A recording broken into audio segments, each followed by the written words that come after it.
If you're looking to get started working in AI for games, it can all be a little intimidating. Artificial intelligence and machine learning is a very big field. There's a lot to unpack here. One great way to find out more is to learn from the experts. The Game Developers Conference runs in San Francisco each year, and there are a variety of talks on all things AI and machine learning for games. In fact, you might even find some talks presented by the folks here at Model AI on the work they're up to as well. All of the talks are recorded and later made available courtesy of the GDC Vault. While access to the complete contents of the Vault requires a paid subscription, there's still plenty of interesting content released for free for anyone to watch both on the Vault site and via the GDC YouTube channel.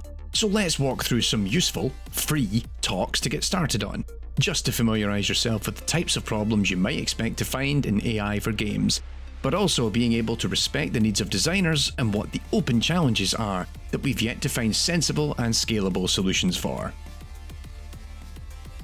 Death Stranding is effectively a big-budget walking simulator, where players deliver packages to way stations across a desolate yet hauntingly beautiful post-apocalyptic America that could easily be mistaken for Iceland given the artistic inspiration.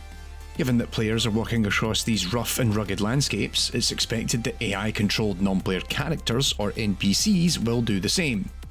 The mules and demons you will come across are intent on hunting you down and stealing your precious cargo. But if they can't figure out how to reach you, then they wouldn't be doing a particularly good job, now would they? Typically for characters to move around the world, we need a navigation mesh to be running in the game. That will enable us to calculate the available area within which an NPC can move around. So if you need a character to move to a particular location, it can then run a pathfinding algorithm on the nav mesh to find out how to get there. But nav meshes are relying on nice, flat, undisturbed areas of ground. So how does having a lot of rocky, realistic terrain in the likes of Death Stranding get in the way of navigation meshes working as intended? Eric Johnson of Kojima Productions gave a fantastic post-mortem on Death Stranding, highlighting the myriad of challenges faced during development, ranging from the nav meshes not building as intended, to dynamic generation to reflect real-time changes, maintaining smooth performance, and the problems that emerge when having characters path hundreds of meters at once across harsh terrain.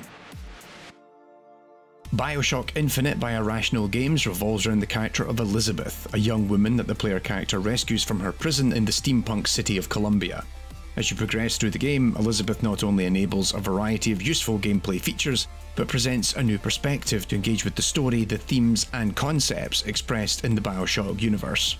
This postmortem by John Abercrombie digs deep into the challenges faced by the Liz Squad, a team of programmers and artists whose job it was to bring this critical facet of the game to life. It explores the design rules they enforced to ensure Elizabeth acts as envisaged, and how theatre and sports helped make it a reality.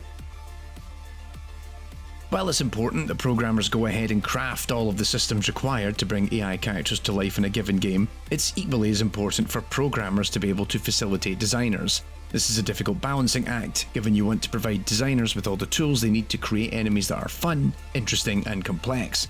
But the tools themselves should be practical, easy to learn, and efficient.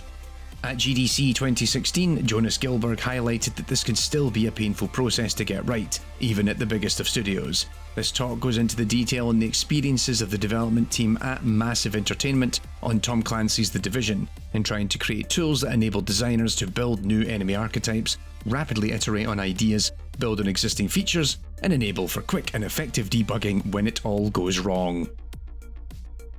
It's not just the decision making for non-player characters we need to think about, it's also about how they look as they move around. Animation is a critical part of the behaviour of an AI character. Your NPCs need to be able to communicate their thought process. Are they stunned, injured, angry, going in for the attack? All of this requires your animations to be built to support the game, knowing when to blend between them, interrupt them, or even adjust them, so they can be used in a number of unique gameplay scenarios.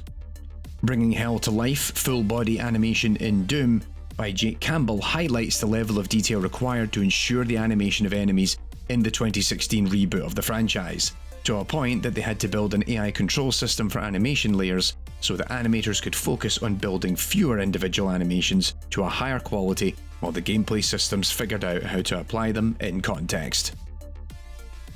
Sometimes even the most seasoned of developers don't foresee all of the problems coming their way. What better example of this than the AI postmortem on Marvel's Spider-Man by Adam Noonchester? Developers Insomniac are no slouch when it comes to AI for action games, having previously worked on games such as Ratchet & Clank, the Resistance series, and Sunset Overdrive.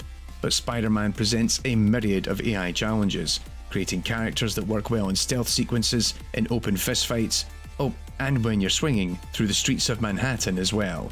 It's always great to see how the biggest studios solve many of the problems that come their way, and this is a fine example of how it all comes together in the end.